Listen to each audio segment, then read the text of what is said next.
Bonjour à vous, j'espère que tout le monde va bien.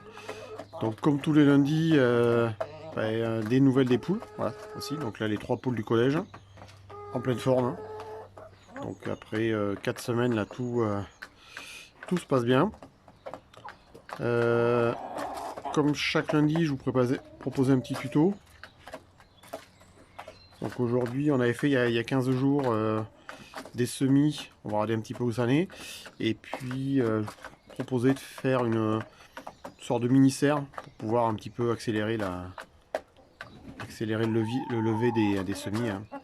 Voilà, je vous présente ça. Je vous montrer aussi comment installer vos abris à insectes.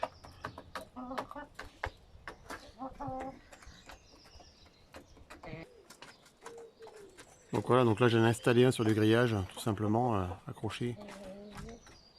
Donc vous pouvez l'accrocher sur une clôture, le faire pendre un arbre, etc. Donc ça c'est une solution. Je vais vous montrer pour l'autre. Donc celui-là, le deuxième, donc j'ai mis une petite protection dessus agrafée. Et puis j'ai tout simplement, je sais pas si on voit bien, j'ai collé une vis au-dessous que j'ai vissé ensuite dans le poteau. Voilà, donc ça te permet de maintenir à l'extrémité d'un poteau. Donc là, il n'y a plus qu'à attendre que les insectes viennent le trouver et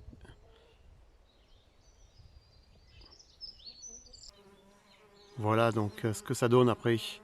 Donc là, c'est un hôtel insecte plus important. Donc on voit qu'il est déjà habité. Les abeilles viennent se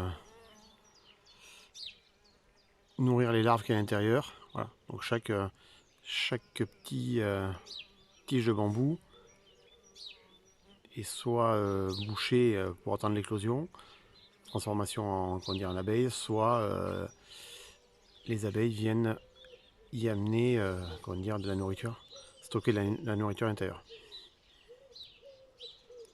Voilà. Voilà, donc les semis que l'on avait fait il y a 15 jours doivent être à peu près dans cet état-là, normalement. Un petit peu, ces là sont un petit peu plus vieux. Vous devez avoir quelque chose comme ça. Alors là, on voit c'est de la salade, donc avec deux petites feuilles. Et ici, ça c'est des choux, donc on voit un feuillage légèrement différent. Cette forme-là, oui, ça c'est un chou. Alors que là, on voit bien la différence. Donc là, il y a on a mis 2 graines, et les 2 graines sont sorties, hein. Il y en a 2 à chaque fois. Alors pour hâter un petit peu la croissance des plantes, hein, on peut rajouter, donc là c'est quelque chose que j'avais acheté, on peut rajouter un couvercle qui vient conserver la chaleur à l'intérieur et faire pousser les plantes un petit peu plus rapidement. Alors ce que l'on peut utiliser, voilà, c'est des boîtes de ce type là, donc des boîtes de pain au chocolat, de croissants, etc. Donc vous les conservez. Donc là moi je l'ai coupé en deux, mais vous n'êtes pas obligé de la couper. Vous pouvez l'ouvrir. Et à l'intérieur, venir y placer directement vos petits semis. Donc, vos petits pots, je ne sais pas l'abîmer. Prenez, puis vous placez directement dans dans votre boîte et vous refermez. Et voilà, donc ça aura un effet, ça va conserver la chaleur, ça poussera un petit peu plus vite que si vous le mettez à l'extérieur. Alors ce que je propose aussi de faire, c'est, là c'est ce que j'ai fait, c'est utiliser donc des rouleaux de papier toilette. Donc là a priori c'est des choses que vous avez chez vous. Ce type là. Donc des rouleaux non solubles, sinon ça va pas bien se passer. Ce rouleau à l'arrière, donc vous le pliez un peu, dans un sens, un autre sens, comme ça, en fait vous fermez l'extrémité, même si c'est pas super bien fait, c'est pas primordial. De façon à ce qu'il maintienne la terre à l'intérieur. Vous le retournez, on va y mettre du terreau à l'intérieur.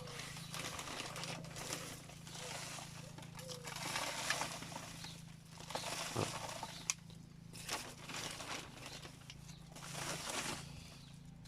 Vous mettez du terreau et vous n'avez plus qu'à le placer dans votre mini-serre, on va dire artisanale, et faire vos semis à l'intérieur. D'accord. L'avantage de ce système là, c'est que ensuite vous pourrez, lorsque les plantes auront poussé, replanter directement en terre le papier, la plante avec le papier, vu que le papier va se dissoudre dans le sol, les racines arriveront à le traverser. D'accord, donc on n'est pas obligé de repiquer comme on le fait ici avec un pot plastique, où je suis obligé d'enlever le pot pour pouvoir planter. Ici c'est des choux, on replanter les choux. Là-dedans on plante directement la plante avec son petit pot en carton. Voilà, donc ça c'est des choses que vous pouvez faire. Vous pouvez même repiquer des plantes que vous avez fait l'autre jour dans ces petits pots là. Les replanter individuellement. Alors ce que je vous montrais, ce qui est important de faire, qu'on fait passer, c'est de faire les étiquettes. Alors les étiquettes, c'est relativement important, surtout quand on a des plantes qui se ressemblent.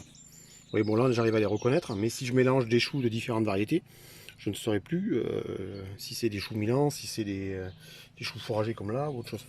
Donc c'est relativement important, notamment tout ce qui est comment dire, les citrouilles, les courgettes, etc. Où les plantes ont tendance à se ressembler énormément.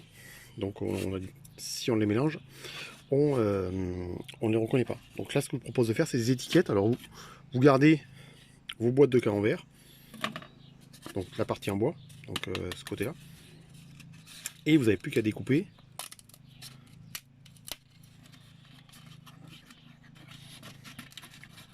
votre étiquette.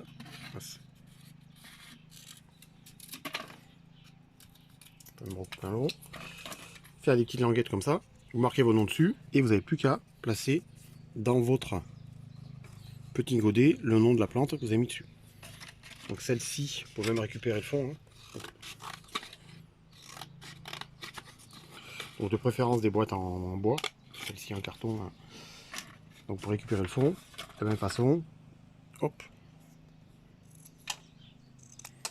et vous plantez, vous marquez le nom de la plante, la salade, la variété, etc. dans votre petit godet, ce qui permet de repérer les cultures par la suite. Voilà, ce que je vous souhaite, c'est une bonne semaine à vous. Et à bientôt.